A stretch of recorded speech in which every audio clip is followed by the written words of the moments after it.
जीवाची कर्माची शिदोरी आहे. बर कर्म काम्य कर्मानं शिदोरी वाढत असते, प्रायश्चित्त कर्मानं प्रायश्चित्त घेऊन संपवता येते. मग तुम्ही जे जे चिंतन करता अंतकरण चतुष्टयामध्ये, अंतकरणाला अंतकरण म्हणायचं कशाला, बुद्धी म्हणायचं कशाला, मन कशाला म्हणायचं, आणि कर्म करतो कोण याचं चिंतन करावं लागेल.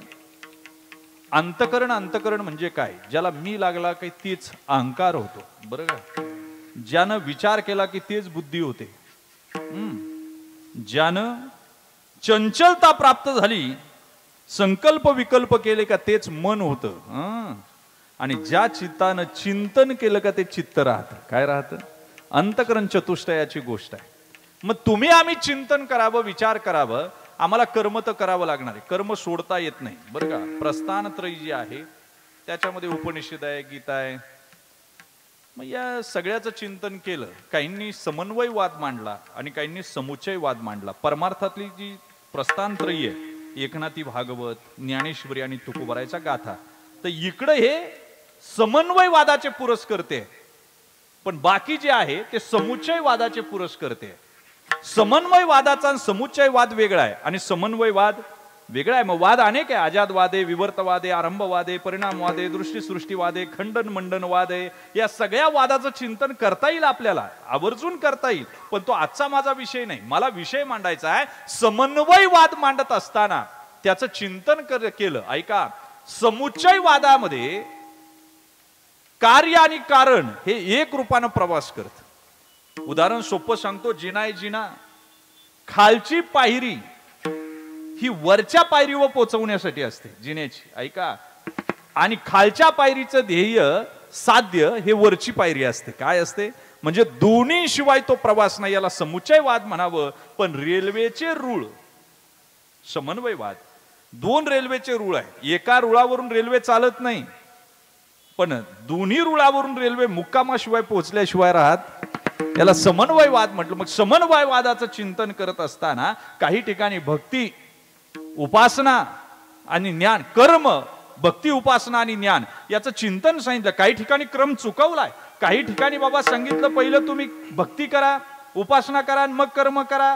काही ठिकाणी सांगितलंय तुम्ही कर्म पहिलं करा, ज्ञान मिळवा आणि मग भक्ती करा. काय करा? जीव कशाला म्हणायचं? कर्माची आगतिकता. जीवाची व्याख्या ऐका. कर्माची आगतिकता, त्याच्याबरोबर ज्ञानाची ओढ आणि त्याला भक्तीची जोड ज्याला असते ना, त्याला जीव म्हणावं. काय म्हणावं? फार गोड वेदांतानं चिंतन केलं त्याचं. कर्माची आगतिकता पाहिजे तुम्हाला. कर्म, बरं, कर्माचे डोळे ज्ञान ते निर्दोष होवावे. काय ज्ञानोबरायची ओवी आहे? कर्माचे डोळे ज्ञान आहे. ज्ञान आहे कर्माचे डोळे, आणि ते निर्दोष असले पाहिजे. लोक म्हणतात मी ज्ञानी झालो, लोक म्हणतात बुद्धिवादी. हो, बुद्धिवादी कुणाला म्हणायचं? ज्याच्या बुद्धीवरच वाद आहे. काय? त्याला बुद्धिवादी म्हणत जा बाबा. असं होत नसतंय कधी. ऐका, ज्ञान कशाला म्हणायचं? जे डोळ्यानं दिसतं ते ज्ञान नाही. याला माईक म्हणतात, हे काय ज्ञान आहे? याला पखवाज म्हणतात, हे काय ज्ञान आहे? यांनी राग गायला, बैरागी भैरव आहे की अजून मारवा ए का तोडी आहे का, हे सगळं ज्ञान आहे. याला काही ज्ञान म्हणता येत नाही. ही डाटा कलेक्शन आहे. काय? जमा केलेली माहिती, त्याला ज्ञान म्हणता येत नाही. पहिलं डाटा कलेक्शन असतंय, डाटा सिलेक्शन असतंय, आणि मग डाटा प्रेझेंटेशन असतंय. नीट ऐका, तुम्हाला डाटा कलेक्शन झाला, याला माईक म्हणतात. माझ्या बापानं मला सांगितलं, त्यांच्या वडिलांना त्यांनी सांगितलं, त्यांच्या म्हणून मला कळालं. हो, ज्ञान चक्षुन जे जमा होतं ना, ते ज्ञान आहे. ही डाटा कलेक्शन, याला माहिती म्हणतात चर्मचक्षुणी. बृहदारण्य उपनिषदामध्ये तो द्रष्टा ऋषी असं सांगतो, हे सूर्या, तुझ्या किरणानं ज्या पृथ्वीवर आम्हाला वस्तू दिसतात, त्या तुझ्या किरणानंही दिसत नाही, आमच्या दृष्टीनंही दिसत नाही.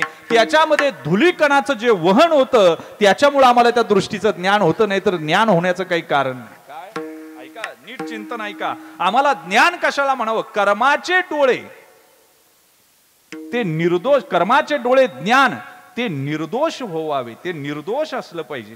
ते ज्ञान फारही चांगलं नाही. अर्ध्या हळकुंडानं पिवळी लोक काय कमी आहेत का? हे ज्ञान काय परिपक्व असेल तर माणसानं प्रेझेंट व्हावं. पण अलीकडच्या काळामध्ये असं राहिलं नाही. आधुर ज्ञान आहे सगळं, आधुर ज्ञान आहे. आणि हा मोबाईल आल्यापासून तर सगळाच गोंधळ आहे.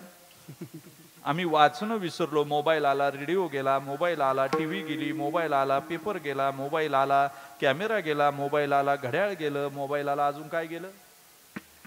मोबाईल बायकोच्या हातात गेला, घर गेलं, बुडालं, काही राहिलं नाही. आम्ही काहीतरी चिंतन करावं, सगळं संपतं, काही राहिलं नाही. मग चिंतनाचे शिदोरी तुम्हाला काम्य कर्म शिदोरी वाढवतं. काय करतं? काम्य कर्म शिदोरी वाढवतं. मग त्या शिदोरीचं चिंतन करत असताना, शिदोरी हा सुद्धा प्रसादच आहे बरं का, प्रसाद आहे. मग अव्यवस्थित चित्ता, जर अव्यवस्थित चित्त असेल तर प्रसाद भयंकर. हा प्रसाद भयंकर आहे. जर चित्त नीट नसेल तर किती प्रसाद दिला काय उपयोग आहे? प्रसाद असतो प्रसन्नता. प्रसाद खाल्याबरोबर प्रसन्न वाटलं पाहिजे, आणि तो प्रसाद सगळीकडे बनतो, त्याचा भाव असला पाहिजे. फक्त कळत नाही. ह्या घरी बनवतात ना, तुम्ही सुद्धा प्रसादच बनवता आणि तुम्ही प्रसादच खाता. फक्त खाणाऱ्यानं प्रसाद खाला पाहिजे आणि बनवणारीनं प्रसाद बनवला पाहिजे बरं का. सुगरण असली पाहिजे बरं का, पण ती कशी उदारही असली पाहिजे. ज्ञानोबा म्हणतात सुगरणी आणि स्वयंपाक केला आणि वाढायच्या टायमाला आतमध्ये पळून घेऊन गेली, काय उपयोग? तिच्या वाढायची दानत असली पाहिजे. असतात अशी काही लोक, मला सांगा. मी परदेशामध्ये होतो मध्ये, त्यांना ज्या वस्तू लागत नाही ना त्या दरवाजेच्या बाहेर आणून ठेवतात आणि ज्याला लागती त्यानं ती वस्तू घेऊन जायची. किती उदार संकल्प आहे मला सांगा. आणि आपल्याकडे आपण तीर्थयात्रेला जातो, खायचे पदार्थ इथं बनवून घेतो, जाताना सुद्धा कोणाला देत नाही, तिथेही दुसऱ्याच खातंय आणि येताना त्याला बुरशी लागल्यावर टाकून देते. काय करते?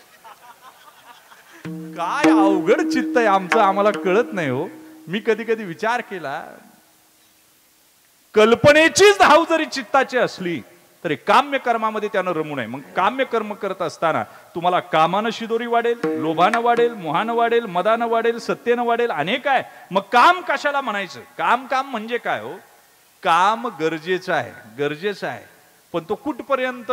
एकाच जन्मात आपल्याला सगळे आश्रम भोगायचे. लग्नाच्या अगोदर ब्रह्मचारी, लग्न झाल्यावर गृहस्थी, पोरं शाळेत जातपर्यंत, पोरं शाळेत लागली, कॉलेजला लागली, नोकरीला लागली, वानप्रस्थ आश्रम, आणि पोरांची लग्न झाली का संन्यास आश्रम. संन्यास म्हणजे भगवी कपडे नाही घालायची, तिथंच राहायचं, पण नीट राहायचं. कसं? संन्यासी तो त्याग संकल्प, संन्यासी तो त्याग संकल्प, संन्यासी